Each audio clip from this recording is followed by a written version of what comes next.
বিশ্ব রাজনীতিতে নতুন করে আলোড়ন সৃষ্টি করেছে জাতিসংঘ সংশ্লিষ্ট এক কূটনীতিকের বিস্ফোরক অভিযোগ।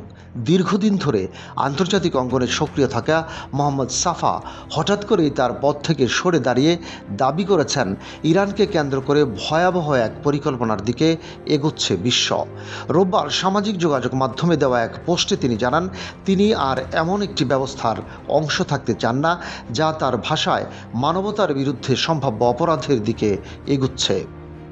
প্রায় 12 বছর ধরে ইউনাইটেড নেশনসের সঙ্গে সম্পৃক্ত থেকে কাজ করা এই কূটনীতিক তার পদত্যাগকে সরাসরি তথ্য ফাঁস বা হুইসেল ব্লোয়িং হিসেবে উল্লেখ করেছেন। সাফার অভিযোগ অনুযায়ী আন্তর্জাতিক মহলের একটি প্রভাবশালী গোষ্ঠী ইরানের বিরুদ্ধে পারমাণবিক হুমকির অভিযোগকে সামনে এনে একটি বৃহৎ সামরিক সংঘাতের পরিবেশ তৈরি করছে। তার দাবি, বাস্তবে এই হুমকিকে অতিরঞ্জিত করে উপস্থাপন করা হচ্ছে এবং এর মাধ্যমে জনমত প্রভাবিত করার চেষ্টা চলছে। তিনি আরও বলেন, বিশ্ববাসী এখনও পুরো পরিস্থিতির ভয়াবহতা উপলব্ধি করতে পারছে না। তার মতে, আন্তর্জাতিক পর্যায়ে এমন প্রস্তুতি নেওয়া হচ্ছে যা ইরানে পারমাণবিক অস্ত্র ব্যবহারের পরবর্তী পরিস্থিতি মোকাবেলার সঙ্গে সম্পর্কিত। এই আশঙ্কাই তাকে তার কূটনৈতিক ক্যারিয়ার ত্যাগ করতে বাধ্য করেছে বলে উল্লেখ করেন তিনি। প্যাট্রিয়টিক ভিশন অর্গানাইজেশনের প্রতিনিধি হিসেবে কাজ করা সাফা দীর্ঘদিন ধরে জাতিসংঘের অর্থনৈতিক ও সামাজিক পরিষদের সঙ্গে সম্পৃক্ত ছিলেন। 2016 সাল থেকে তিনি সংস্থাটির স্থায়ী প্রতিনিধি হিসেবে দায়িত্ব পালন করে আসছিলেন এবং বিভিন্ন গুরুত্বপূর্ণ কূটনৈতিক আলোচনায় অংশ নিয়েছেন।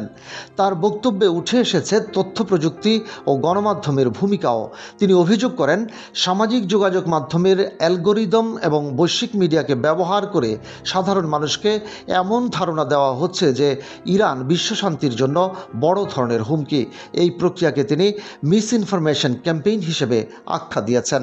সাফা আরও দাবি করেন, গাজা ও লেবাননে সামরিক অভিযানের ক্ষেত্রেও একই ধরনের কৌশল প্রয়োগ করা হয়েছিল, যেখানে নিরাপত্তার অজুহাতে বড় ধরনের সামরিক পদক্ষেপকে বৈধতা দেওয়া হয়।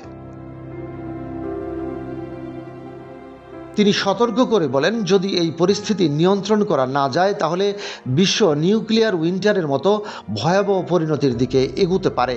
তার ভাষায়, এটি ঠেকাতে এখনই সচেতনতা ও প্রতিরোধ গড়ে তোলা জরুরি। সবশেষে তিনি সাধারণ মানুষের প্রতি আহ্বান জানিয়ে বলেন, এই ধরনের সম্ভাব্য বিপর্যয় ঠেকাতে জনসচেতনতা ও গণপ্রতিরোধই সবচেয়ে বড় শক্তি হতে পারে। সাফার এই পদত্যাগ ও অভিযোগ আন্তর্জাতিক মহলে নতুন করে বিতর্কের জন্ম দিয়েছে। যদিও তার বক্তব্যের সত্যতা নিয়ে এখনও আনুষ্ঠানিকভাবে কিছু বলা হয়নি, তবু এটি বিশ্ব রাজনীতিতে এক নতুন অনিশ্চয়তার ইঙ্গিত দিচ্ছে। রশিদ কামাল, বাংলাবাজার পত্রিকা।